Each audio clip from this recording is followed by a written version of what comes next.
পর্যটন শিল্পের উন্নয়নে মিডিয়ার ভূমিকা শীর্ষক আলোচনা সভা ও ট্যুরিজম অ্যান্ড ফিল্ম ফেস্টিভ্যাল হয়েছে কক্সবাজারে। শহরের একটি হোটেলের সম্মেলন কক্ষে global aviation and tourism journalist association ও film star club tourism and film festival ও সম্মাননা প্রদানের এই আয়োজনটি করে। অনুষ্ঠানে প্রধান অতিথি ছিলেন সাবেক সংসদ সদস্য, বিএনপির কেন্দ্রীয় মৎস্যজীবী বিষয়ক সম্পাদক লুৎফুর রহমান কাজল। অনুষ্ঠানের মূল আকর্ষণ ছিল চিত্রনায়িকা রুজিনা। এই সম্মাননা অনুষ্ঠানে নানা বিষয় নিয়ে কথা হয়। এই নিয়ে অতিথিরা যেমনটি বলেন, নাম আমি দিয়েছিলাম জন্মভূমি। সারা বাংলাদেশের উজ্জ্বল জিনিসগুলি, ইতিহাস, ঐতিহ্য, পর্যটন রিলেটেড বিষয়গুলি আমরা ওই অনুষ্ঠানে মাত্র 5 মিনিটে তুলে ধরতাম। আমি ছোট্ট একটি উদাহরণ দিই যে আমরা ক্যামেরা নিয়ে শীতের সময় চলে গিয়েছিলাম দিনাজপুরে। রাত্রে প্রায় ভোর 3:30টার সময় দ্রুতযান বের হয়ে যায়। আমরা ক্যামেরা নিয়ে রেল লাইনে দাঁড়িয়ে আছি। প্রচন্ড কুয়াশার মধ্যে, দিনাজপুরের কুয়াশা তো আপনারা জানেন কিরকম ঠান্ডা পড়ে। যেহেতু আপনাদের সাথে কাঁধে কাঁধ মিলিয়ে কাজ করার জন্য কক্সবাজারবাসীর কাছ থেকে আমাদের শেখার আছে।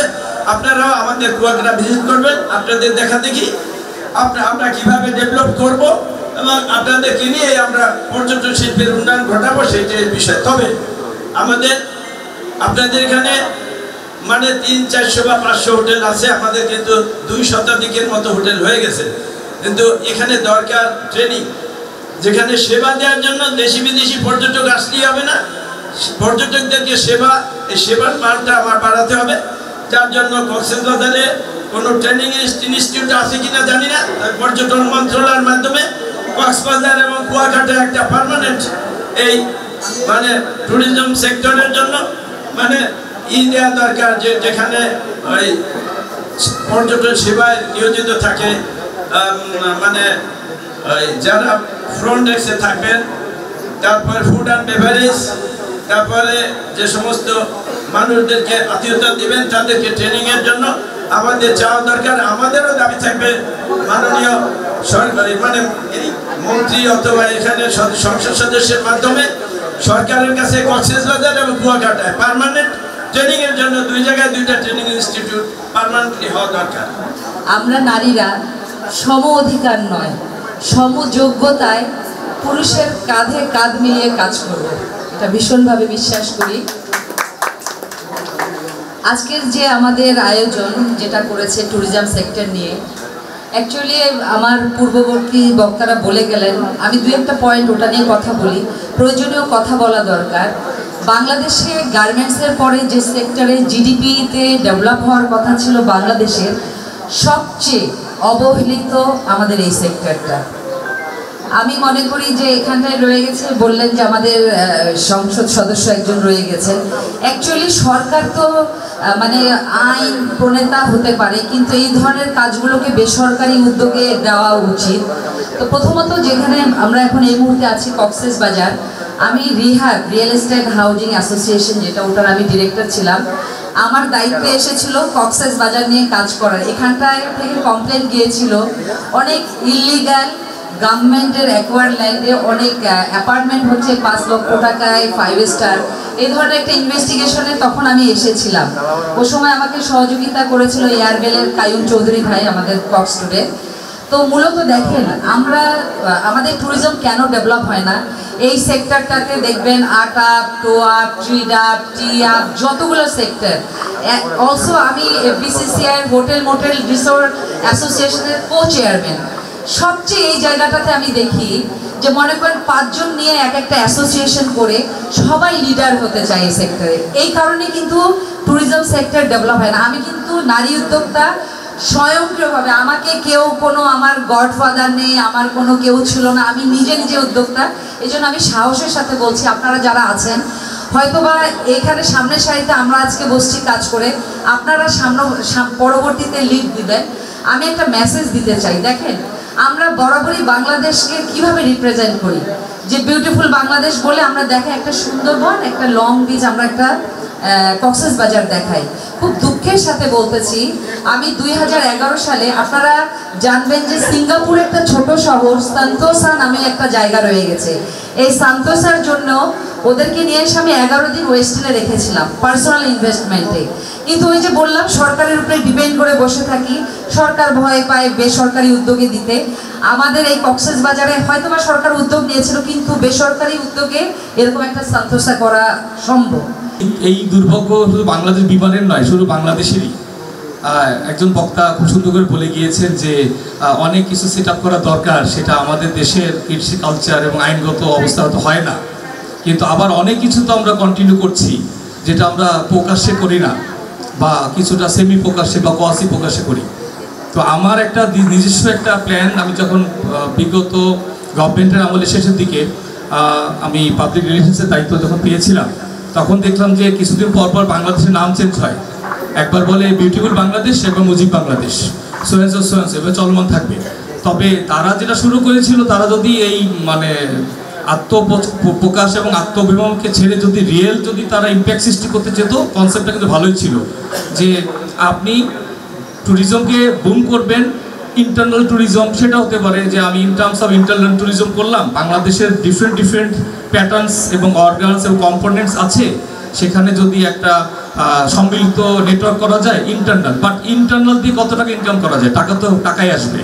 এটা করছি শোকে, যেমন শুটিং ছিল ওইসবে শুটিং করবো, এবং কিছু করা যায় না। যে সরকারে আসার পরে ফিল্ম, বিজনেস, পর্যটন সব শেষ হয়ে গেছে, কেউ উন্নতি করতে পারে না। এই বিএনপির আমলে আমার ছোটবেলা জামাই ছিল, আপনারা সবাই চেনেন, ওয়াসিমুল্লাহ রাজীব। সে এফডিসির এমডি আসার পরে এই খারাপ সময় ছিল, কাওয়া উঠতো এফডিসিতে। সে আসার পরে এই ফিল্মটাকে অনেক উপরে নিয়ে গেছিল, পরবর্তীতে যে ফিনিশ করে দিছে আর ওনার কোনো সম্ভাবনা নাই, চলচ্চিত্রের নাই এবং পর্যটনও নাই। এই দুটো কাজে বলবো আগামীতে নির্বাচিত হলে যে পার্টি আসবে সে পার্টি এটা উন্নয়ন করতে পারবে, এছাড়া এরা কেউ পারবে না। আমাকে কিছু খারাপ মনে করেন না, আমি বহু কিছু দেখছি। আমি ঢাকাতে থাকি আজকে 40 বছর, আমার দেখা সবই। তো এই ট্যুরিজমের উপরে অনেকে অনেক কথা বলতে পারবে, সরকার ছাড়া কেউ কিছু করতে পারবে না।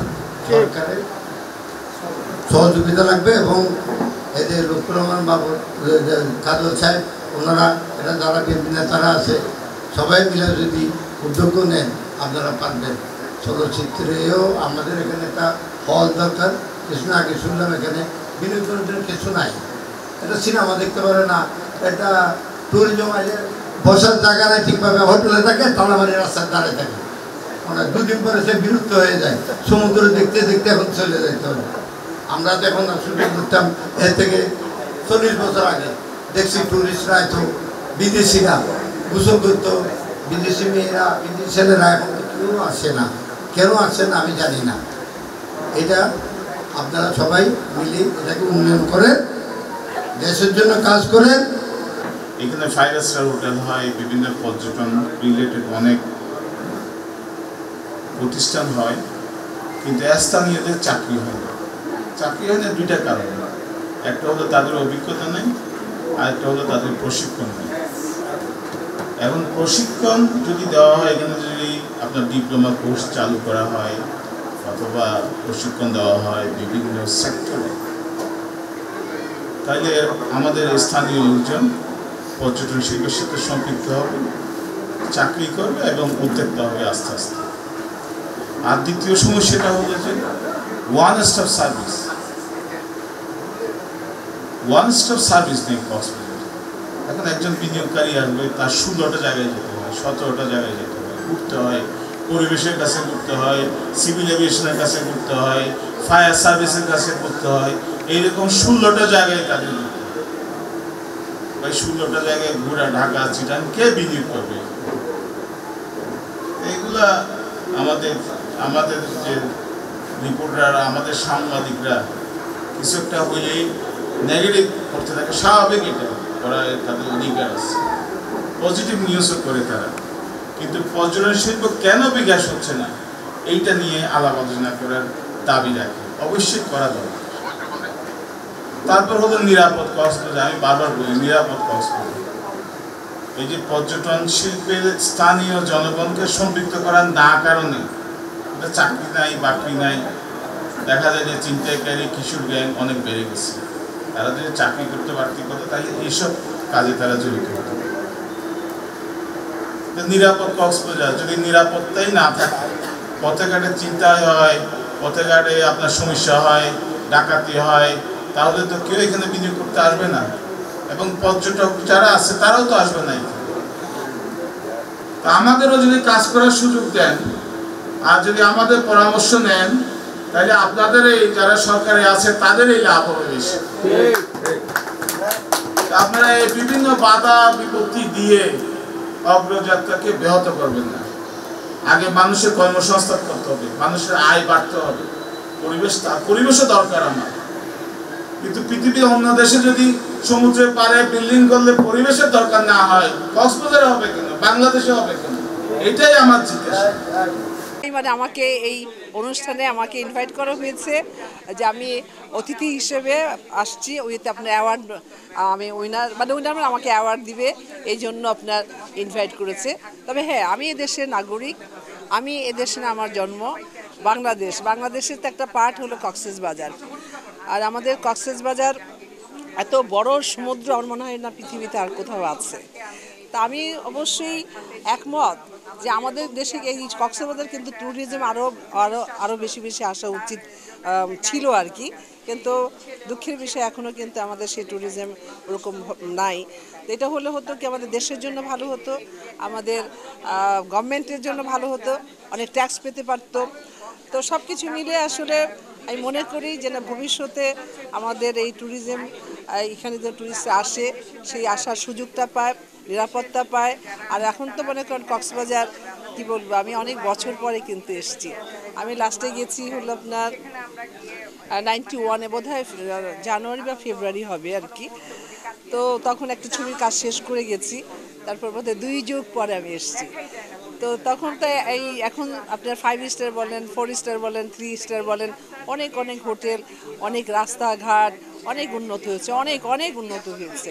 আগে তো শুধু আপনার প্রবাল, শৈবাল আর এ ছিল আপনার সাগরিকা, হ্যাঁ 3টা রিসোর্টই ছিল, হ্যাঁ পর্যটন কর্পোরেশনের। তারপর এইবার এসে দেখলাম আসলে ভালো লাগছে যে অনেক উন্নত হয়েছে। কিন্তু আমরা যেখানে যে স্পটে শুটিংগুলো করতাম, ঝর্ণা স্পটে বা অন্য জায়গাগুলোতে, ওই জায়গাগুলো আর এখন নেই। জায়গার নামটা আছে কিন্তু সেই পরিবেশটা নাই। কিন্তু তারপরে ভালো লাগছে যে অনেক উন্নত হয়েছে, অনেক ভালো লাগছে আর কি।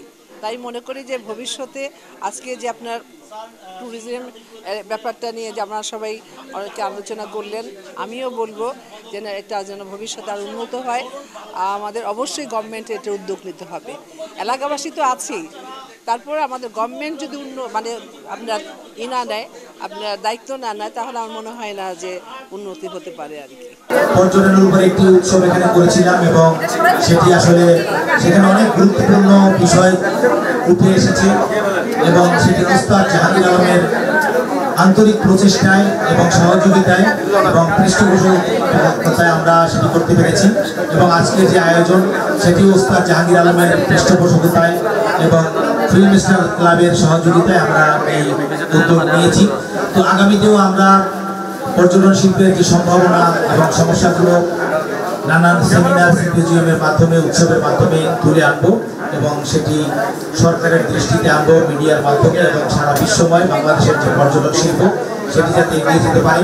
আপনারা জানেন যে ওস্তাদ জাহাঙ্গীর আলম বাংলাদেশের চলচ্চিত্রে মার্শাল আর্টের মাধ্যমে নতুন ধারা উপহার দিয়েছিল এবং চলচ্চিত্রে একটি বৈপ্লবিক অবস্থা তিনি নিয়ে এসেছিলেন। তেমনি পর্যটন শিল্পেও কিন্তু তিনি ব্যাপকভাবে অবদান রেখে চলেছেন এবং আমরা সাংবাদিক সমাজ তার সহায়তায় পর্যটন শিল্পের উপরে কাজ করে যাচ্ছি। আমরা তাকে অনেক অভিনন্দন জানাই এবং তার এই সহযোগিতা এবং প্রচেষ্টা অব্যাহত থাকবে। পর্যটন শিল্পের উন্নয়ন ও মিডিয়ার ভূমিকা নিয়ে আলোচনা সভায় বিশেষ অতিথি ছিলেন ফিল্ম স্টার ক্লাবের চেয়ারম্যান চিত্রনায়ক ওস্তাদ জাহাঙ্গীর আলম। বক্তব্য রাখেন চিত্রনায়িকা রুজিনা, চিত্রনায়িকা মাসুকা নাসরিন রাখা, ওয়ার্ল্ড ট্রাভেলস ক্লাবের president Tahida Sultana Runu, Cox's Bazar hotel motel resort মালিক সমিতির সাধারণ সম্পাদক Mukim Khan, Kuakata hotel motel owners অ্যাসোসিয়েশনের সভাপতি MA মোতালেব শরীফ, US বাংলা এয়ারলাইন্সের জেনারেল ম্যানেজার মোহাম্মদ কামরুল ইসলাম, বাংলাদেশ বিমানের DGM media pair and legal affairs Al Masud Khan. অনুষ্ঠানে সভাপতিত্ব করেন global aviation and tourism journalist অ্যাসোসিয়েশনের মহাসচিব সালাম মাহমুদ।